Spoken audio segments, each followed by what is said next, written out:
आज की इस वीडियो में हम पढ़ेंगे importance of pH in everyday life कि पीएच का हमारे एवरीडे लाइफ में क्या इम्पोर्टेंस है। ये चीज़ आज हम पढ़ेंगे। तो पहला है कि are plants and animal pH sensitive. क्या प्लांट और एनिमल पीएच सेंसिटिव होते हैं? तो आइए देखते हैं। Our body work within the pH range 7 to 7.8। तो जैसा कि हम जानते हैं कि न्यूट्रल पीएच वैल्यू 7 होती है, तो हमारी बॉडी भी 7 to 7.8 के बीच में ही वर्क करती है। अगर हमारी बॉडी का पीएच 7 से बहुत ज़्यादा कम या 7.8 से बहुत ज़्यादा बढ़ जाता है तो हमारी बॉडी सही से वर्क नहीं कर पाएगी।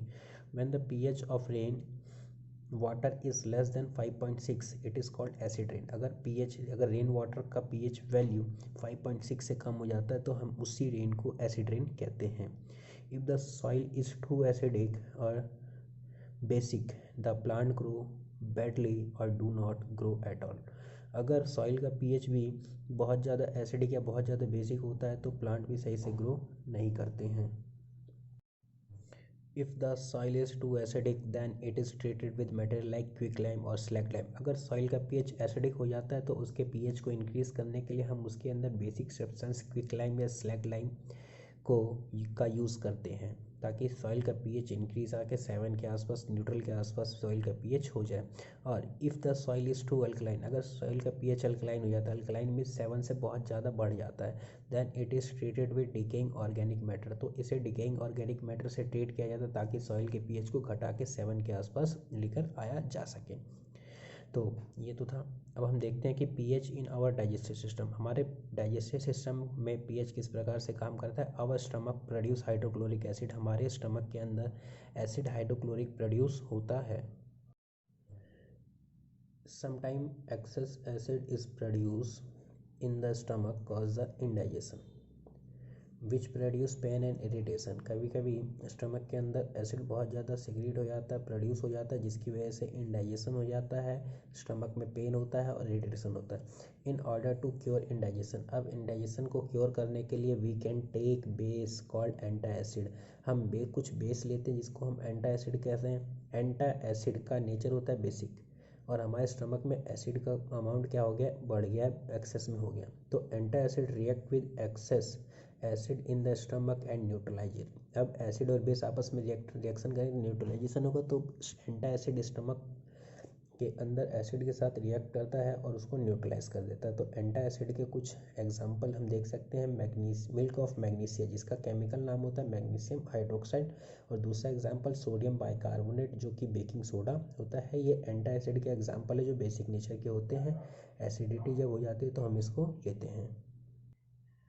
अब देखते हैं pH change as the cause of tooth decay. जब माउथ का पीएच चेंज होता है तो टूथ डिके किस प्रकार से होता है। तो tooth decay start when pH of mouth fall below 5.5। जब माउथ का पीएच 5.5 से कम हो जाता है तो टूथ डिके होने लगता है। This is because the acid become strong enough to attack the enamel of our teeth and the corrode it. मतलब 5.5 पीएच का जो एसिड होता है वो उसकी स्ट्रेंथ थोड़ी ज़्यादा होती है, जो कि हमारे टिथ के इनेमल लेयर को क्या कर देता है, कोरोड कर देता है। क्योंकि हमारा जो टिथ है वो बेसिक नेचर का होता है, कैल्शियम फॉस्फेट का बना होता है, जिसका नेचर बेसिक होता है। और माउथ का पीएच अगर एसिडिक हो जाएगा तो एसिड बेस रिएक्शन होगी, न्यूट्रलाइजेशन होगा, जिसकी वजह से हमारे टिथ के इनेमल लेयर को डिके कर देता है। The best way to prevent the tooth decay is clean the mouth thoroughly after eating food. खाना खाने के बाद मुंह को साफ़ किया जाए and use the basic toothpaste. और बेसिक टूथपेस्ट का इस्तेमाल कर कर हम टूथ डिके को प्रिवेंट कर सकते हैं। अब हम देखते हैं self defence by the animal and plant through chemical warfare कि एनिमल और प्लांट किस प्रकार से एसिड और बेस का यूज़ करते हैं अपने आप को डिफेंस करने के लिए दूसरे एनिमल से। तो many animal and plants protect themselves from enemy by injecting painful irritating acid and base in their skin. तो एनिमल क्या करते हैं कि जो उनका एनिमी होता है उसके बॉडी के अंदर एसिड या बेस इंजेक्ट करके खुद को प्रोटेक्ट करने की कोशिश करते हैं। जैसे कि honey bee inject N acid liquid into the skin.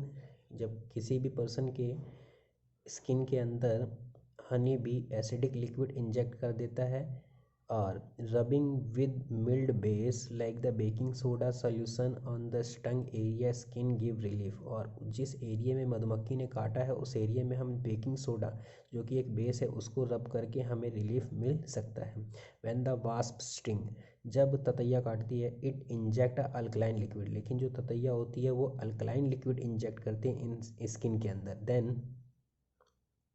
Then rubbing with a mild acid, अब ततैया ने बेसिक अल्कलाइन पीएच वाला अल्कलाइन चीज़ को इंजेक्ट किया है तो हम mild acid like the vinegar on the stung area of the skin give relief, हम स्टंग एरिया में विनेगर को रब करके हमें रिलीफ मिल सकता है। अब देखते हैं सम नेचुरली ऑकरिंग एसिड, नेचर के अंदर कुछ पाए जाने वाले एसिड है, जैसे नेचुरल सब्सटेंस, नेचुरल सोर्स है और ये एसिड का नाम है। नेचुरल सोर्स विनेगर, विनेगर में एसिटिक एसिड होता है।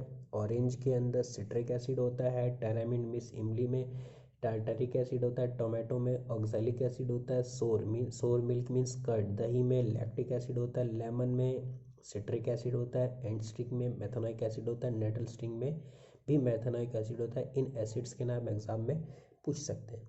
तो आज की वीडियो में बस इतना ही। Thank you.